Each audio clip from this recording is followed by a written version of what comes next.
my friends stand by me only if I'm right. I come out of triple darkness just to see the light. If I say it once, I guarantee I say it twice. If they want me, I ain't going out without a fight. In my dreams, I'm a killer, but for God, man. Try to play it cool, but it's getting hard, man. Rolling with the real and death to all the frauds, man. Not too many of me, yeah, it's kinda hard, man. In my room, sitting in my room. Know they waiting on me and I'm coming soon.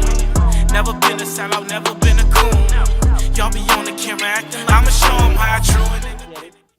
You are God to the children until they know something different, because you're providing them food, clothing, shelter, the environment, all of what of what it is that it takes for them to to be.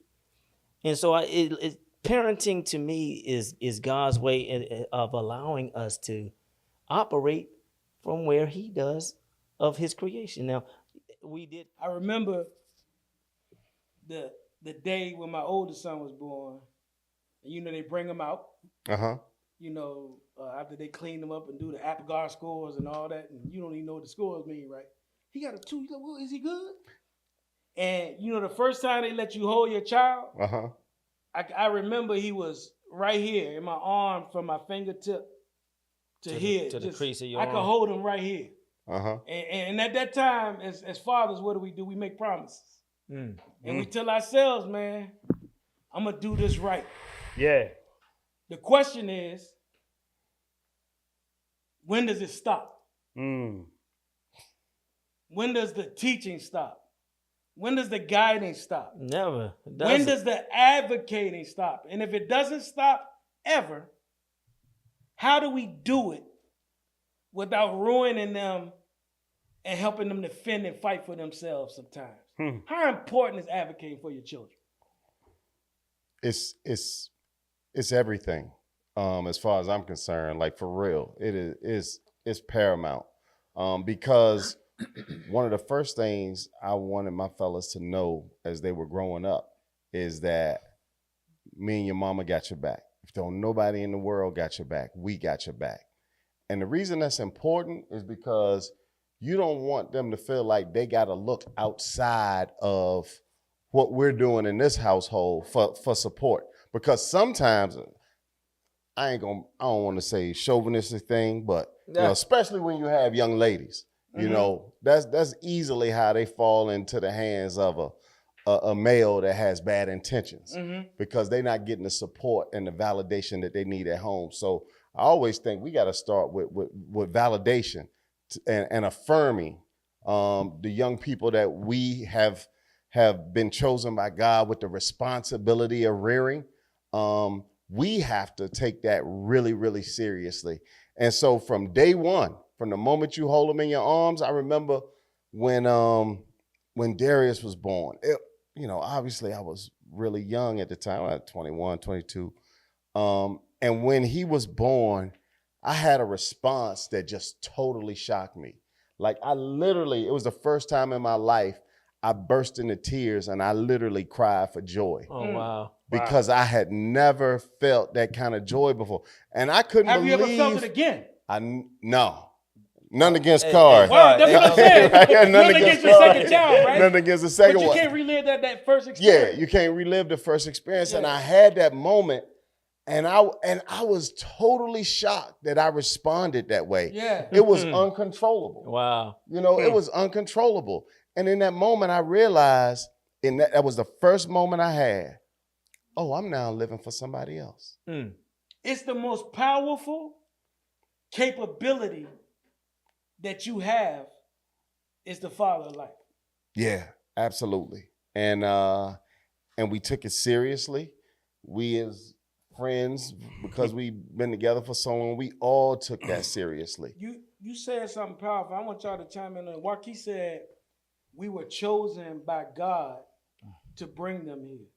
Wow. Right? So does that mindset or does that lens set the table for the type of advocating that's needed for you to know that, first of all, they really aren't yours. Are they yours, John? Thank you. Are they yours, John? Hey, they mine, but we all God's children, right? So them here, I'm supposed to shepherd them and guide them. You know what I mean? And my first thought when we talk about that is being present. being there, you know, and like you said, just being completely grateful and overwhelmed, you know, when my son was born. And so that was my first thought as far as being advocating, knowing that you're going to be there, you're going to be the protector, the provider, guiding, you know what I mean? Nurturing as best we can as men, right? Right. And it was just phenomenal. And again, I think that's a lifelong thing. To what extent, as they get older, that's a whole nother conversation. So what's the first in terms of being an advocate? Now I think the word advocate is important because we support our children in a lot of different ways, but advocation means there's a degree of intention around not just I'm supporting you, hey, you need some help. It's like I understand that my role in your development is important and there's a service I need to provide. What's the first type of advocation that we have to do with our young people? Like, or how do we begin? Joaquin, you mentioned in sort of terms of teaching them to be sort of self-advocates, important to affirm them, right? Yeah. What is it about teaching them to speak up for themselves, build for themselves is critical? I remember one of the first times I'm thinking that I really was conscious of advocating for them is when they're little and they're sick and you go to the hospital. Okay. And they can't really articulate for themselves, but you know to cry, you know the sound of pain, you know the sound of hunger, you know the sound of discomfort. And now I know the sound of pain, and now I have to advocate for my child to this doctor.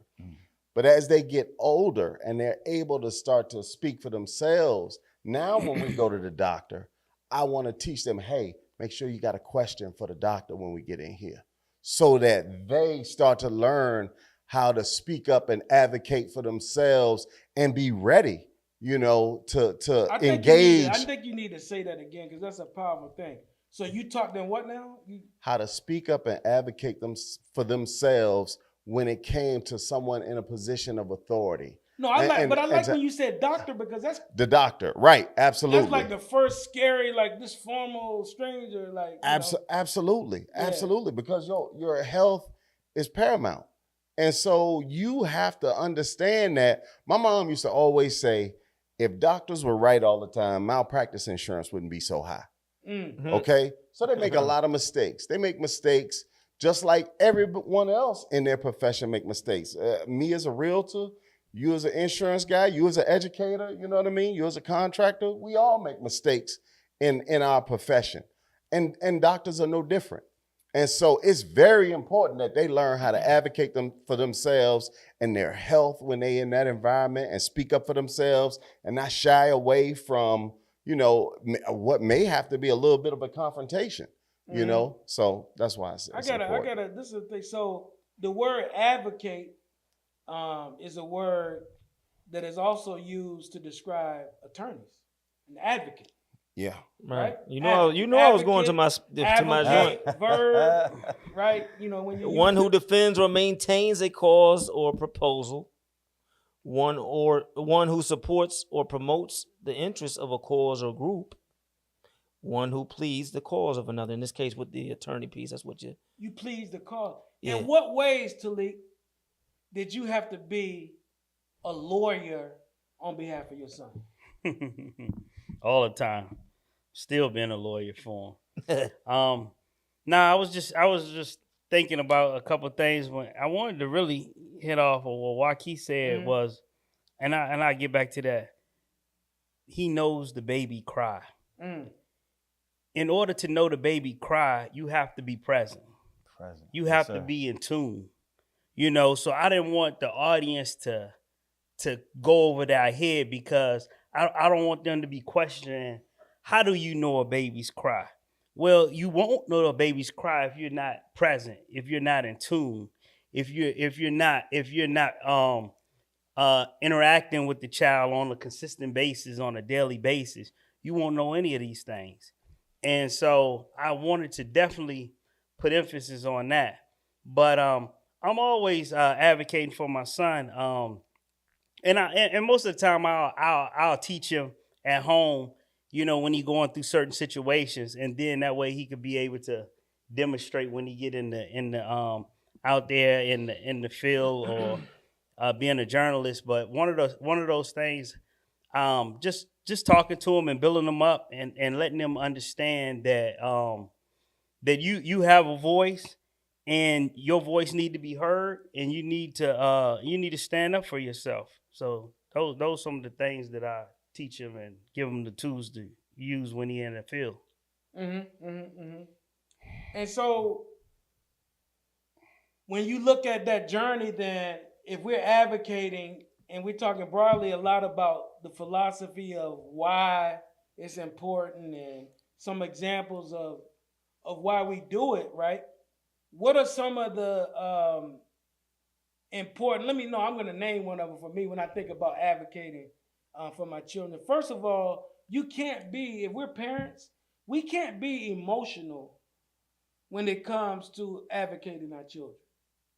Oh, we but can't that's be that's emotional. easier said than done, right there. We can't be emotional when it comes to teaching them. Right.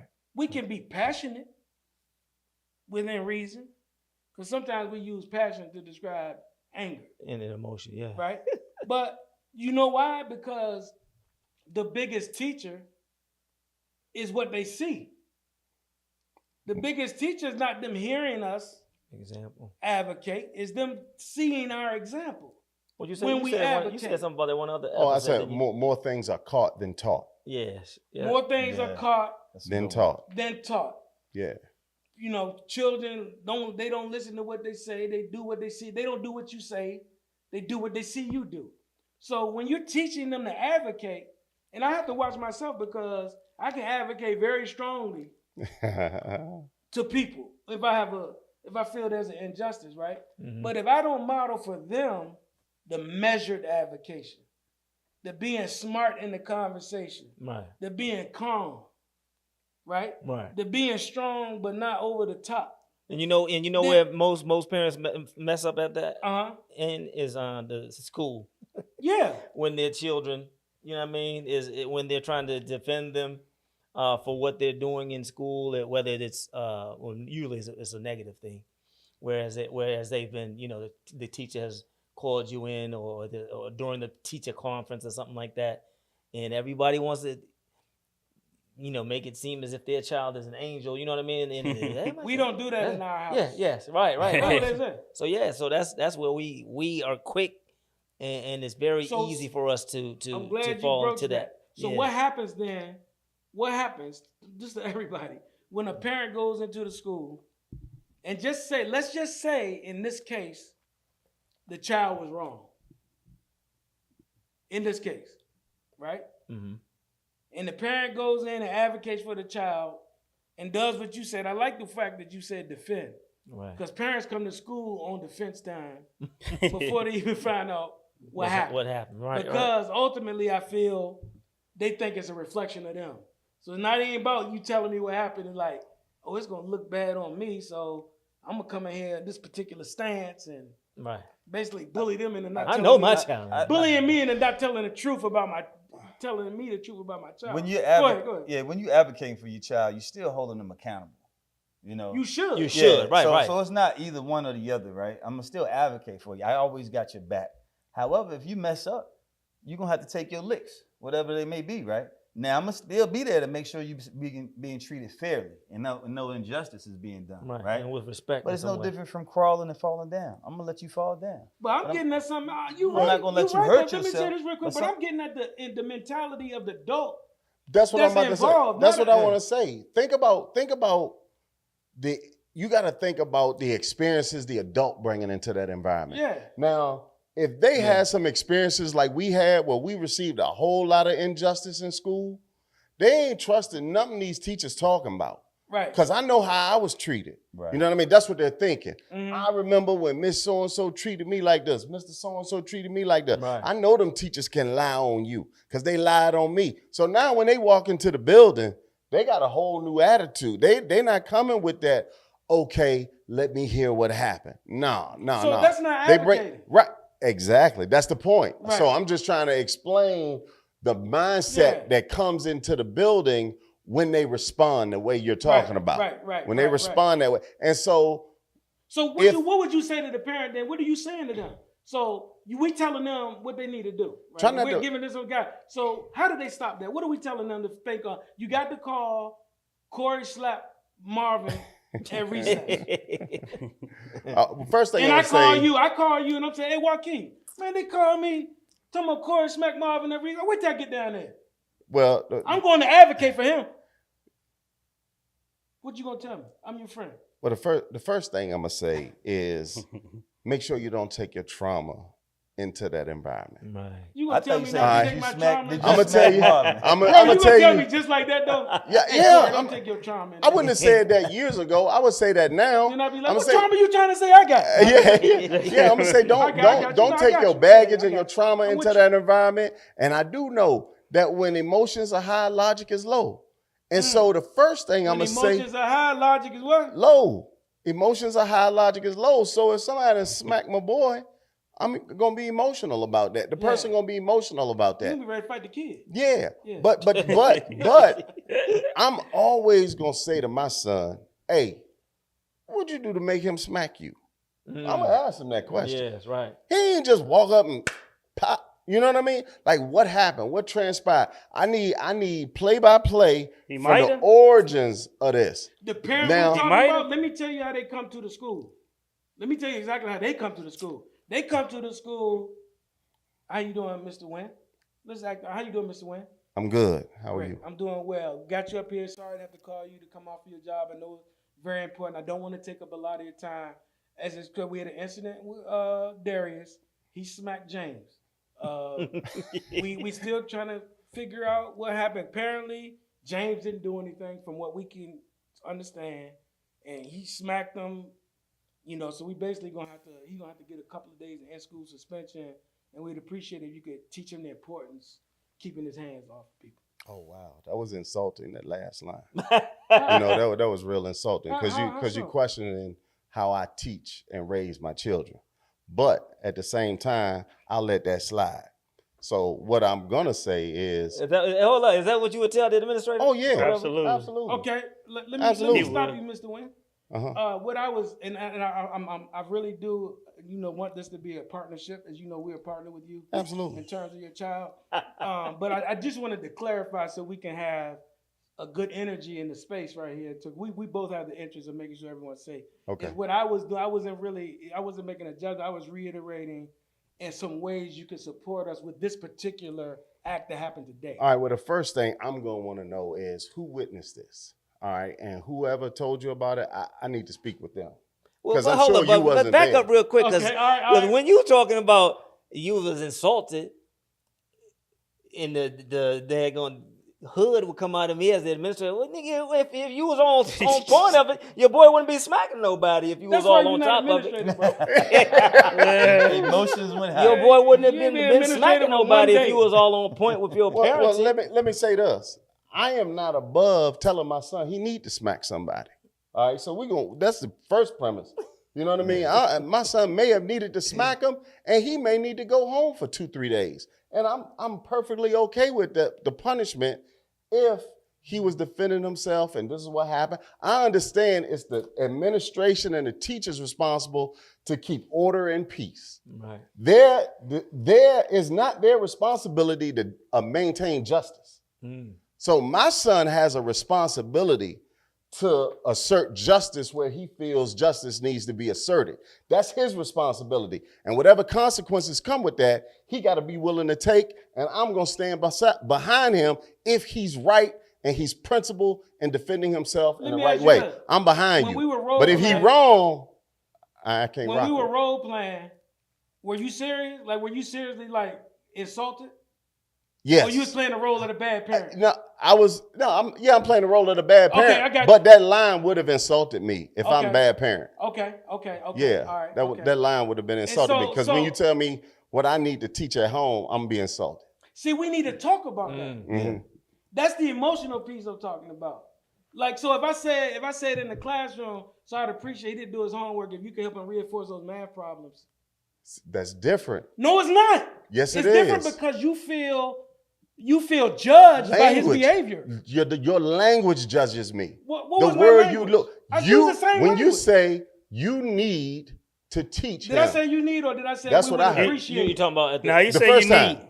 The Okay, first first time. I time. said like- you need to. Yeah, you need to teach him not to put his hands I on wanna you. run that tape back. I know, right? Oh, Because I I think was playing a real principal and I might did one, and I appreciate wouldn't talk like that. I want to run the tape back. No, I think you did. He's gonna have to get a couple of days of in-school suspension, and we'd appreciate if you could teach him the importance keeping his hands off people. No, I think you did say I would appreciate, but he I may said have, I would. he That's may have how interpreted. his He may have heard it emotional as state he may have makes heard him it hear as aggression. you Is need. what I'm saying. He may have heard it as Yes. you need. I would when you might have appreciate So it. I'm said, telling the You parents, said I would appreciate. you need to come in there and check your emotional state, because the what really happened wasn't what you said, because you said I would want to know what he did. You were right. This is what the parents do.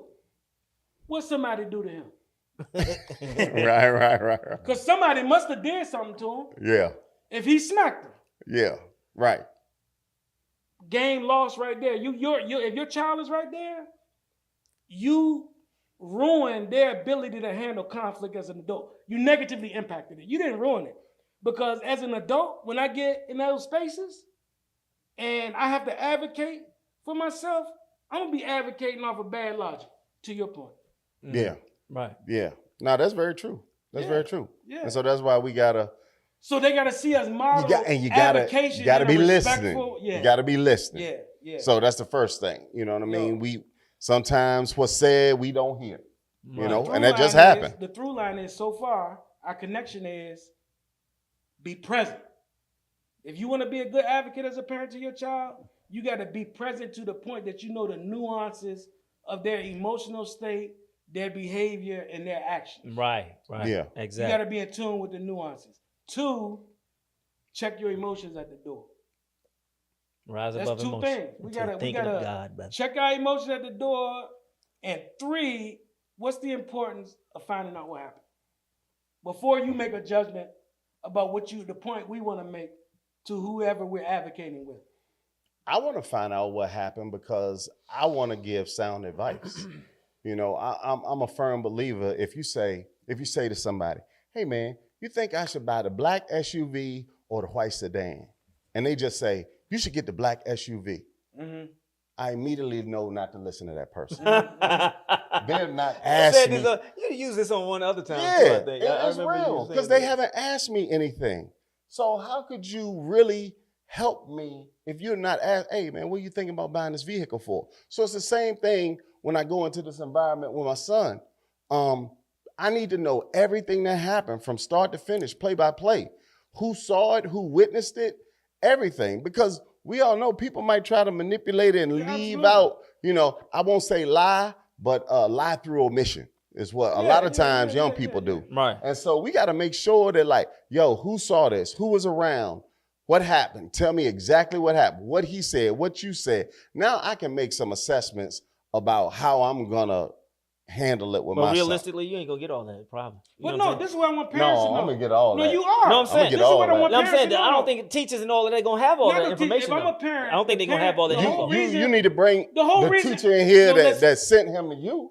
No, I listen. need to talk to her. Listen, the whole point about school, But for that's parents good, though, is too. I like when that it comes to strategy. discipline, is children are by law guaranteed due process. Due process means an investigation has to occur. It's not like the streets where you have to be suspicious beyond a reasonable doubt. It's in education is reasonable suspicion. It's not. I'm not guilty beyond a reasonable. But what is it when they can just search your car because they what is it?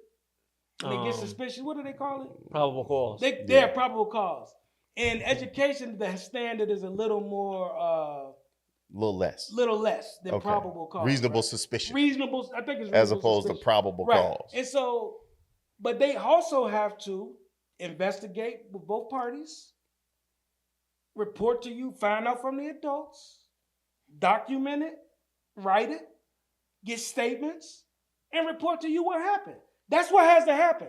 I'm talking about if you go in the principal's office, they call Yeah. you. Not with a teacher issue, but the teacher's still supposed to tell you what happened. So you have that right to get the story Right. unabated.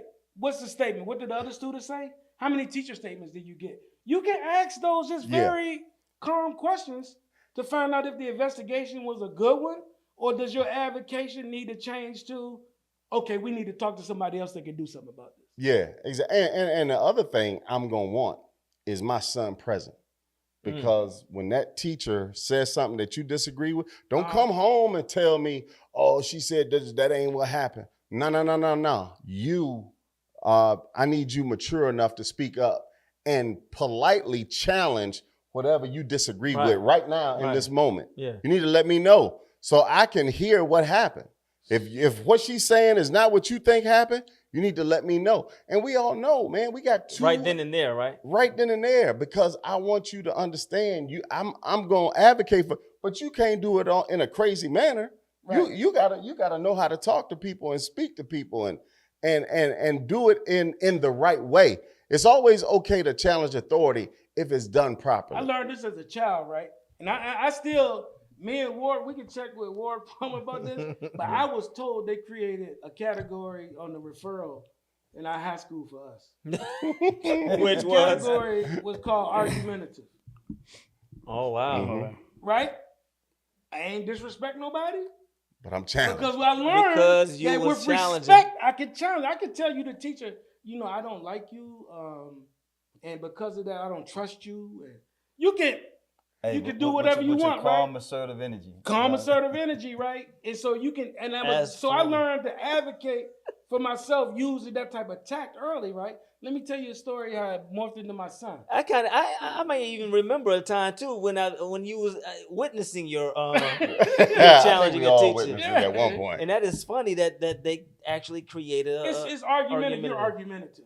just You know what I'm saying? because you didn't just fold Yeah. and settle Capitulate. for it. Bro, they Yeah. created, you know they make laws for us, bro. Yeah. But look, this is a story. So Jeremiah was in the 10th grade. It was his 10th grade English class. Mind you, I'm a former English teacher, do work in curriculum now, former principal, all this.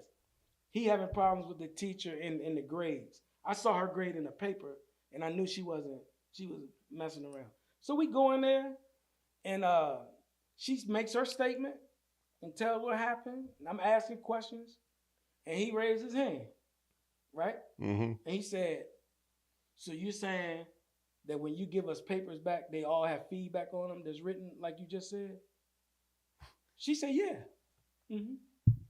Then she said, they went on. Then it was something else. He said, so you saying you never do, or this never happen.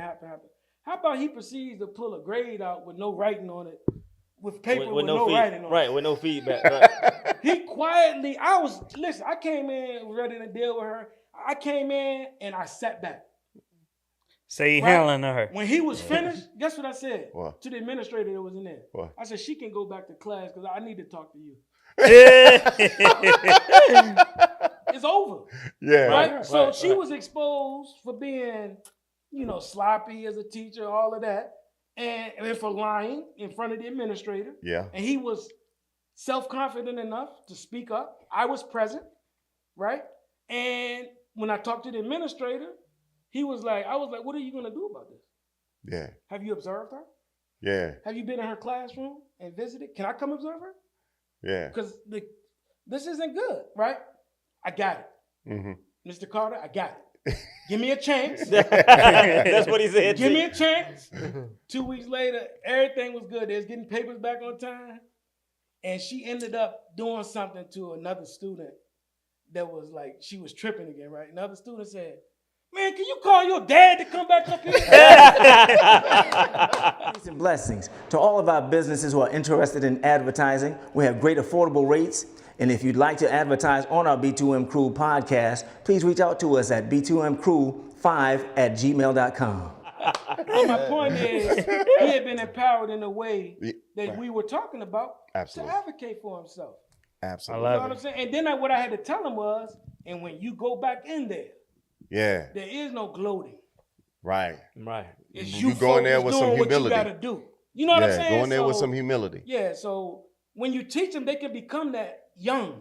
Absolutely. And you don't have to worry about, are they gonna get taken advantage of at the store Right. when the price isn't right and they're a little afraid to speak up, Right. right? Absolutely. What do we tell them about, Talik, dealing with adults that you may be afraid of or respect because of their position? How do you help them be confident when they're dealing with them to advocate for themselves? I think it also starts at home when you having the situations and you know, you dealing with your parents. You know, you might have a situation with your mother. You might have a situation with me. And I think going back and forth, you know, knowing how to handle yourself when you're not happy with what mom said and you come to me and talk. And I will walk him through, you know, this is how you interact and be respectful. And then she would do the same as vice versa. And so when you able to advocate and speak with your parents, then when you outside of these walls and some of those things occur, then you can start using some of these same tools that you learned in the house. And so those are some of the things that I helped them maneuver with. I remember one situation that really got me heated over at the private school when he was over there. You know, the principal called and was saying that Tariq stole some napkins. And I was heated. Wow. And I asked her. Is it any charge that's below a misdemeanor? Because it seems like napkins. I say, Even I below say, a misdemeanor. I thought the napkins was free. I was so hot. I was like, here I am spending all this money. Over here, you gonna tell me my son's stealing? First of all, my son ain't ever stole nothing. Second of all, please tell me how much the napkins cost. You know. That's not the point, Mr. Wynn. Yeah. It's the principle of it. You know, and I was so hot, you know, and I basically told my son and told, you know, and was explaining to him that this is some BS here, you know. And she really was rubbing so many parents the wrong way, the principal. I would say at least 40% of the kids left, you know, just because of how disrespectful. Even the teachers was leaving. Somebody stealing toilet paper. Yeah, it was so ridiculous. But yeah, so I was like, man, somebody like her is unreasonable, son. You know. And teaching parents about supporting this advocacy piece. We said, what was the first thing I pointed out? We talked about being present. Being present. Check your emotions at the door. Mm-hmm. Then this last point we're making is about teach them to be self-confident or to be confident, and they're advocating for themselves, right? And they see you do that too, because sometimes you could be with your children and you could be with somebody that's an authority figure in front of you, and they see you dealing with it. Oh, let me go talk to him. Yeah. I got it. You understand what I'm saying? You got it. Yeah, I my son was in a car accident a couple of days ago, yesterday, etc. He all well, he good. Oh, but however, he called me, and he was extremely upset on the phone, and he wanted to know what should he do in this situation, and it was on the interstate, and I told him, make sure you stay in the car. You know, don't get out the car looking at your car and all that stuff, because, you know, it's wet outside. Somebody else might slide into you, etc. And also, I told him once the officer get there, you know, if you're not hurt or whatever, then you need to get out the car and make sure you get pictures and take pictures of everything that's going on. That way, you know, you will be prepared for whatever's next. And then I just kept going over everything with them. And I like to say, you know, based on all those emotions that was going on, I think he handled himself pretty well. Oh, good. Overall, Yeah. Very proud of him. Yeah. And, hey, that's those real things. Is not a small thing to handle for the first time. Yeah, You well, know, that's you know not what his I'm saying? first, but no. But like,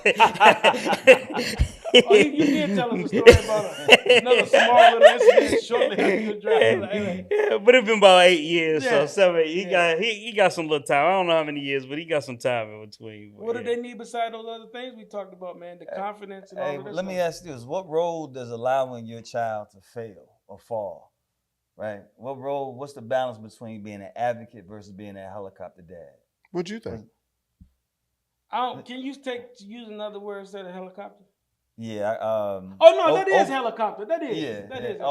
Overbearing to the point where they can't make mistakes, allowing them. I think it should be a 50-50 balance. Yeah. I I think need to let you fall half the time, Yeah. and I need to support you and push you up half the time. I think I it don't know if based. there's a number, but I think it's based a on the lot. situation.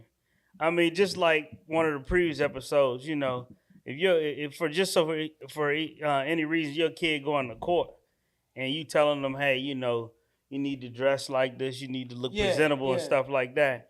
That's not the time to be like, you know what, you hard headed, Gene, you don't want to go get you some slacks or a dress shirt, and you think you know it. Go ahead. I don't think that's the time for that. But in other situations, you know, if they don't want to take a coat outside, you know what I mean? Well, you know what, freeze. He'll learn. Something like that. You know, I don't know if that's a good analogy, but you know. If you think I have about to ask Joaquin, is it good?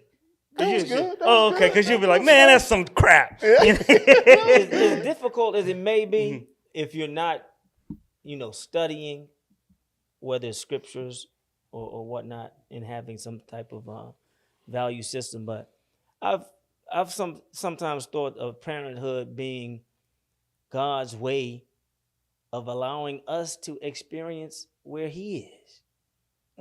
You know what I mean?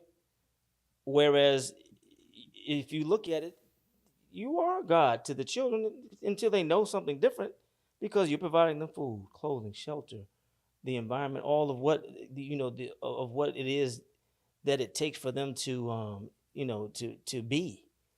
And so parenting to me is God's way of allowing us to operate from where He does of His creation. Now, we did teach on that black man. We did cover a little bit of it earlier on, where they're not ours. However, He does allow us again to be in a position to say, hey, this is, try this out. And basically kind of saying, this is how it is for me. Can you do this? Can you treat your child like I treat you, with certain mercy, with certain, But God inflicts pain. But for real, He allows pain.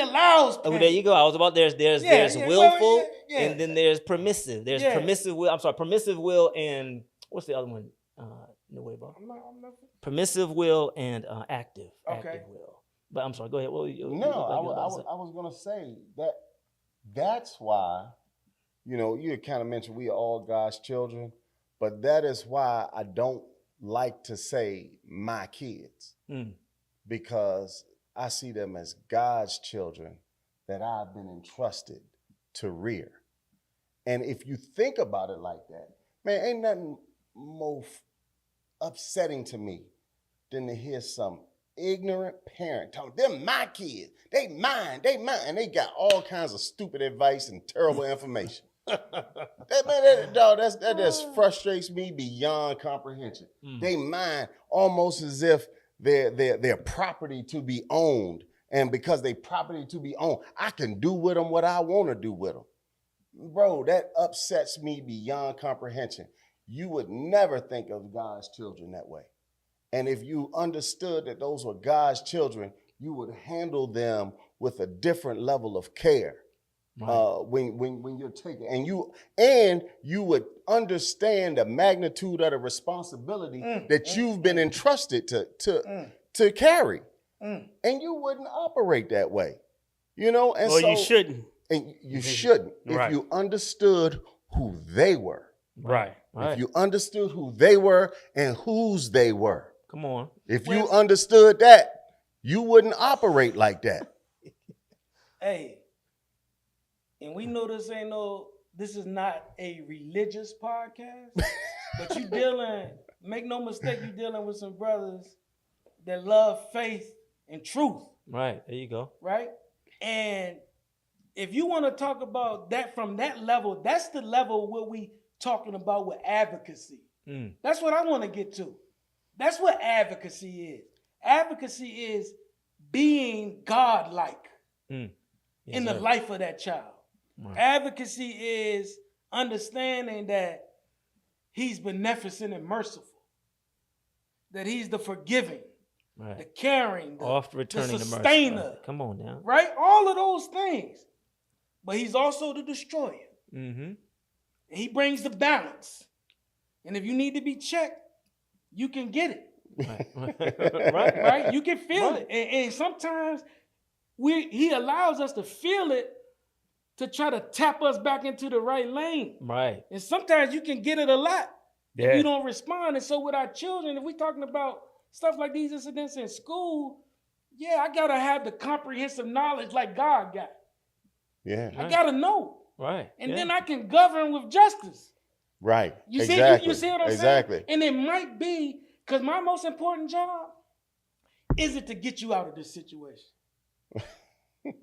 My most important job is to develop you into the type of individual whose wisdom can help them avoid these situations. Right. And sometimes it might Yes. mean you gotta suffer. Absolutely. And I'm gonna let And you set feel in the it. pain of that. And sometimes you suffered already. Absolutely. And that's what the God does. Right? And allows us to do. Only Yes, he sir. has the power to let us escape. Right.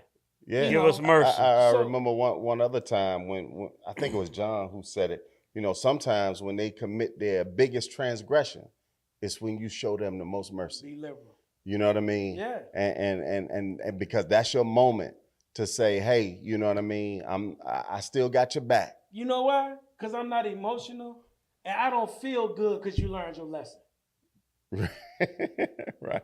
I'm going to teach you a lesson. That's going to make me feel good because you ain't listened to me earlier. Right. If I feel with you, I understand your pain and what you need right now. Right now, you got to heal, and then I'm going to talk to you because the lesson is inherent in your pain in a lot of situations.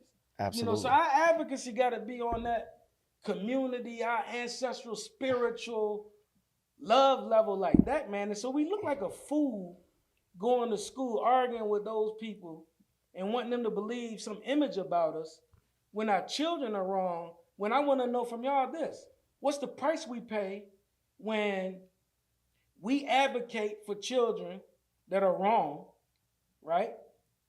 What price do we end up paying? And it's not complicated. Oh, they going to penitentiary. They going to There you go. penitentiary. yeah, They going to yeah, penitentiary. yeah, Or burying them early, yeah, for right. sure. Yeah, right, exactly. Yeah. Exactly. And, Yeah. and so the other component to that is, you know, we a lot of this conversation has centered around school. Mhm.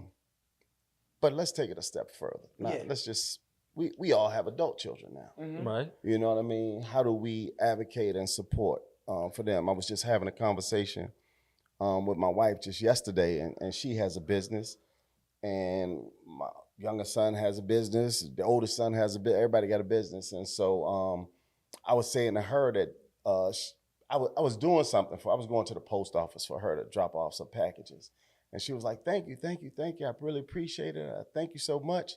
And I was like, "Yo, this is how we support each other. Right. Yeah. This is what we do. I help you wrap these packages. I deliver them to the post. That's how I support you. When Kari is buying a new system for his gaming business and we got to drive to Front Royal to get it, I'm going to get in the car and ride with him and go get that. When Darius is buying a new car in Virginia Beach, I'm going to get in the car and go with him to pick it up. Like, this is how we support them as adults. What if somebody This said to how- you, "What kid, you spoiling those kids, man? Let them learn how to do that stuff on their own." Well, see, when they're in pursuit of their dream and their passion, I'm going to be there to support them. The same way I took them to AAU practice, the same way I took them to Pop Warner practice, okay, and participated in that, the same way I showed up at teacher conferences and stuff like that. You know, but now that they're adults, they still need someone to do that. If they're being irresponsible and neglectful, and I'm doing all these things, and now, no, Darius not going to get the car. I'm going to get the car, and I'm finding somebody to ride with me because he ain't got time. You know what I mean? Or Tracy ain't doing what she's supposed to be doing or should be doing for her business, you gotta do and it. I'm doing everything. That's not the case. That's not the case. advocating. Right. That's not advocating. That's enabling. Right, exactly. So we're Yeah. not enablers here. We Yeah. are supporters. And this is how we support. Now, here's a good example of what could look like enabling. Because my youngest son is a professional gamer. Now, I know it's tournament time. I know they're in heated matches or whatever's going on. And I take him a plate of food to his room. Like when he was, younger or whatever. Like, somebody like, man, you taking him food? don't know if I'm gonna be able to But- hold off on But that's what I'm saying. So like, yo, I understand. Like, I'm not the parent. Like, well, he's a professional now. Like, if he was an amateur, Why can't- parents go in there and unplug the game and do all kind of stuff. But I'm not gonna do that because I understand he has a can't take some team. screen break, man, and go get nothing to eat, man, downstairs. No, it don't work like that. Now, He now can't when you step understand away. it at that level, Yeah, he can't really step away They're to being do assistant. that. of support, brother. You Yeah. gotta eat, bro. You can't play if you don't eat, bro. No, bro, he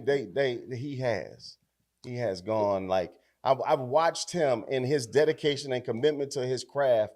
I've watched him stay awake 72 straight hours God, dog. playing in preparation. Let me tell you why I was asking those dumb questions I was asking. He said dumb question. Because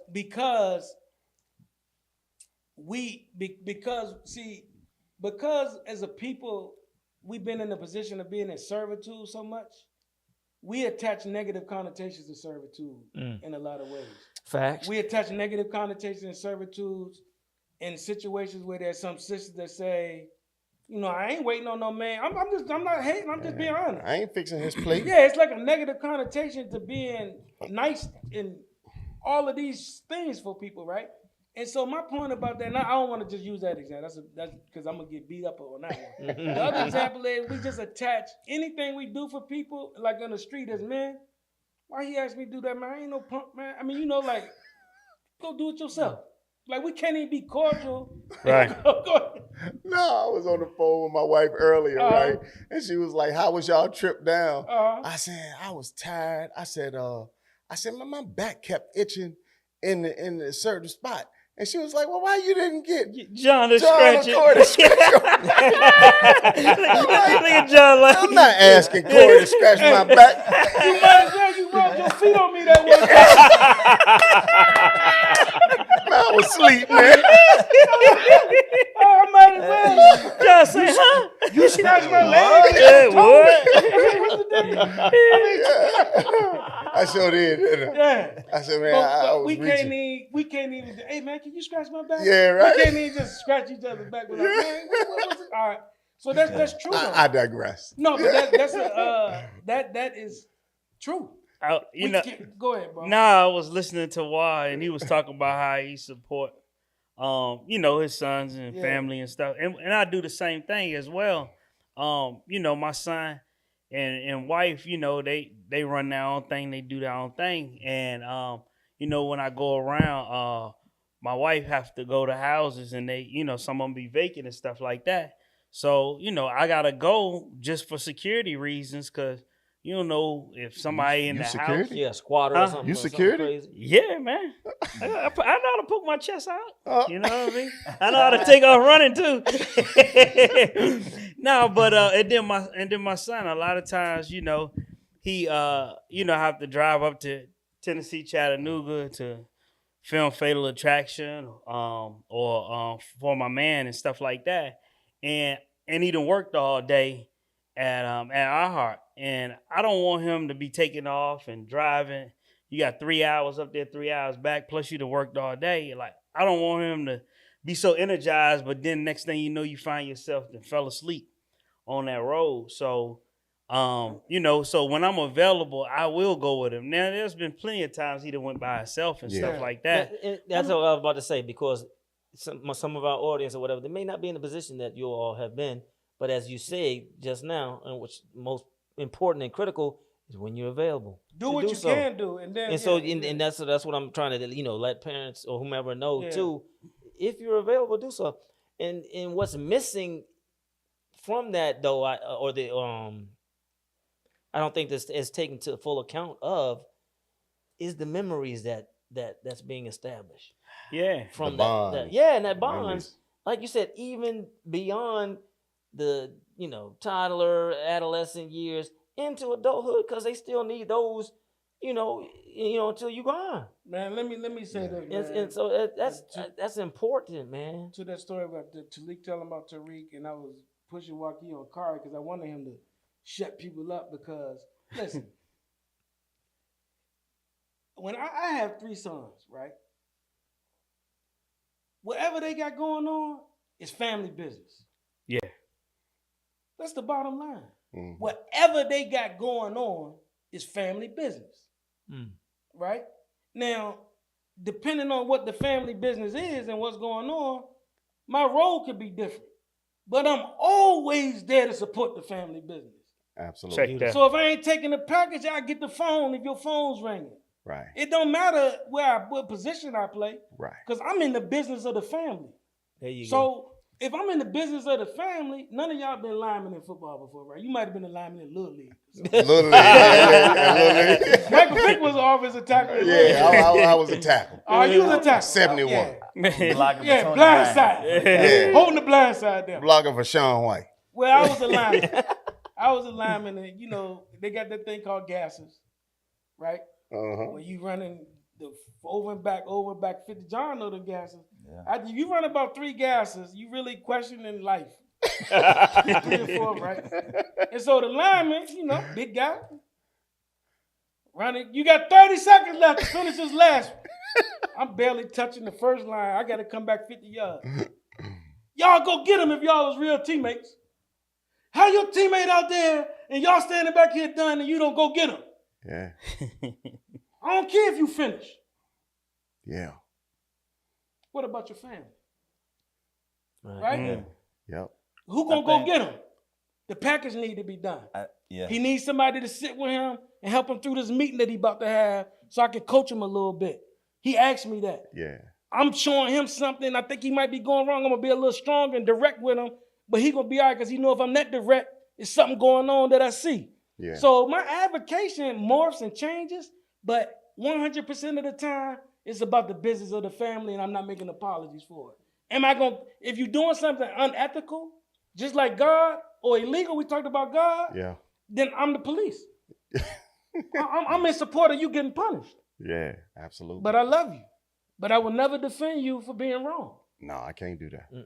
I can't. You know what I'm saying? Because if the truth will set you free, I can't enslave you by helping you to believe in a lie. That's right. John, you was gonna say Oh something? no, I was just thinking, like I said, again, advocates while not creating an entitled person, right? Yeah. While keeping them accountable. And the greatest thing they can do is not only when they see us become an advocate up for others as well, right? Not just our lady, our wife, not just them. It could be a complete stranger. You know, when they see that you stand up and advocate for what's right, even though I might not even know this person. Yeah, you know what I mean? That's important too. I might not even like this person, but right is right and wrong is wrong. And then I'm gonna stand up and say something, you know. And when they see that, that's what's up. And then the next thing is, and when you see them as a child or a young adult advocating for someone else, that's when you know. You gotta that's celebrate it too. Yeah, right? You know, That's when I you got got through to him. I got a little story to go along with that, seeing it outside of the house. And how I said earlier, more things are caught than taught. I remember I had this policy that when I'm driving, if I'm the first car in line, if there's a person on that intersection wanting money, I will give them money every time. What if you're the second person in line? They don't get no money. Oh, okay. Yeah, they don't get no money. All right. I'm driving around all day. That car better make it right. Exactly. But that's just my policy. You know, when I'm the first car in line, they get money. And so I remember one day I pulled up to the light and I was the first car. There was a dude on the corner and I was just sitting at the light. And Corey was in the passenger seat. And he was like, Dad. I'm like, what? He was like, you ain't get a guy no money. I said, oh, I totally forgot. And I gave the dude the money. And so just in that moment, I realized, yo, he is paying attention. Yes, wow. He is totally paying attention. And not only that, he now sees the value in me doing it because that's why he was my reminder. You know what I mean? And so to your point, you know, not just in this family, they see it outside as well. That is not, there's not exclusive to the family. Developing global citizens. Right. Exactly. Yeah. A little funny story, man. We grew up. Well, my kids grew up in a real nice neighborhood, nice park, got the pool and basketball court. Yeah. And we at the court having a good time, shooting ball, playing around or whatever. I said, you know what? Let me take them to a park. about 10, 15 minutes away, right? Well, it ain't so nice. Yeah. Well, hey, look, I'm the only parent per 20 kids. You know what I mean? Ain't nobody watching the kids. You know, so they out there playing. They got water bottles out there. So they was playing basketball. Kids like, ninja, motherfucker. You know, they looking at me. I'm like, hey, play ball. Hey, they talking. Would you play ball? You know what I mean?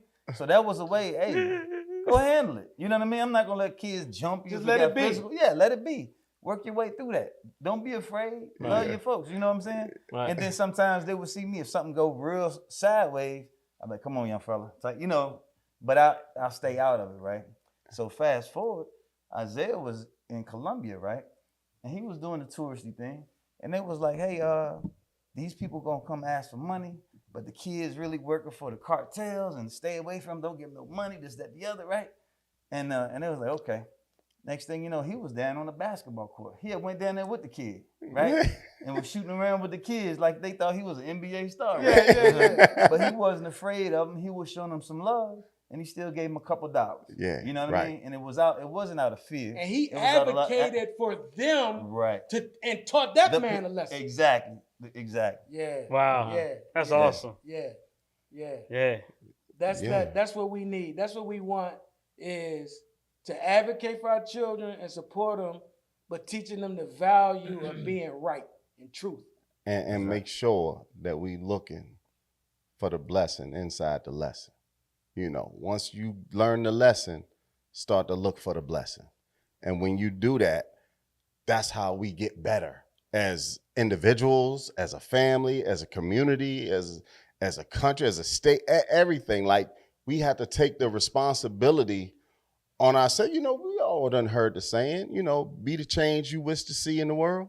Yeah. That's what this is about. You know, be the change you wish to see. And let me see how this go. And you're never gonna be wrong doing what's right. I just don't believe that. Right. You know what I mean? And because even if you do what's right, you can stand on it. If it don't work out however you think it should work out, you gotta do what's right and stand on it. And sometimes there may be some negative consequences for doing what's right.